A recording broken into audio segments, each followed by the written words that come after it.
اللہ کے نبی صلی اللہ علیہ وسلم نے قیامت کی 10 بڑی نشانی میں جس شخص کا ذکر کیا ہے عیسیٰ علیہ السلام، وہ ہمارے نزدیک آ چکے ہیں، اور وہ وہی مہدی علیہ السلام ہے، اور ان کا نام محمد شکیل بن حنیف صاحب ہے۔ کہاں رہتے ہیں؟ وہ مہاراشٹر میں رہتے ہیں۔ مہاراشٹر میں۔ آپ ملے ہیں ان سے؟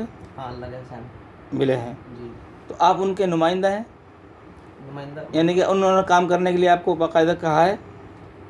ہاں، وہ تو امت کا کام ہے اچھا، نا۔ دوسری بات، آپ تنخواہ دار ہیں؟ جی، تنخواہ ملتی ہے آپ کو؟ نہیں، دین پھیلانے کے لیے کس نے پیسہ لیا ہے؟ ہمارے بڑوں نے، صحابہ نے ہو سکتا پیسہ ہے آپ نے نہیں لیا ہو۔ پھیلانے کے لیے۔ صحابہ نے آپ نے لیا ہے؟ بتائیے تو صحابی سمجھتا ہے نہیں، صحابہ کیسے ہے؟ لیکن خلاصہ یہ ہے کہ شکیل بن حنیف جو مہاراشٹر میں رہتا ہے، اس کو آپ عیسیٰ علیہ السلام مانتے ہیں؟ جی، مانتے ہیں۔ تو آپ اس کو اپنے منہ سے بولیے نا۔ اس کو حضرت مہدی مانتے ہیں؟ جی، محمد شکیل بن حنیف صاحب ہاں، جو اس دنیا میں آ گئے، عیسیٰ علیہ السلام اور مہدی السلام مانتے ہیں ان کو؟ وہی مہدی علیہ السلام عیسیٰ علیہ السلام مانتے ہیں جس کے اللہ کے نبی نے 14 سال پہلے ہوئے تھے۔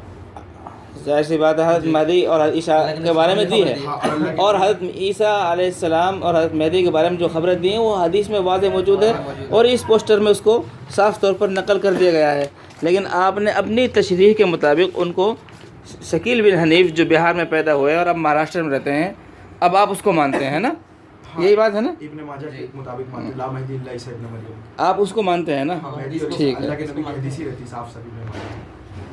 اسی کو بات کو ہم بتانا چاہ رہے ہیں کہ جو آدمی حضرت عیسیٰ علیہ السلام اور حضرت مہدی کو ایک شکیل بن حنیف کے اندر مانتا ہے، اس کے بارے میں پورے علماء امت کا فیصلہ ہے وہ اسلام سے خارج ہیں، غیر مسلم ہیں، کافر ہیں، مرتد ہیں، زندیق ہیں۔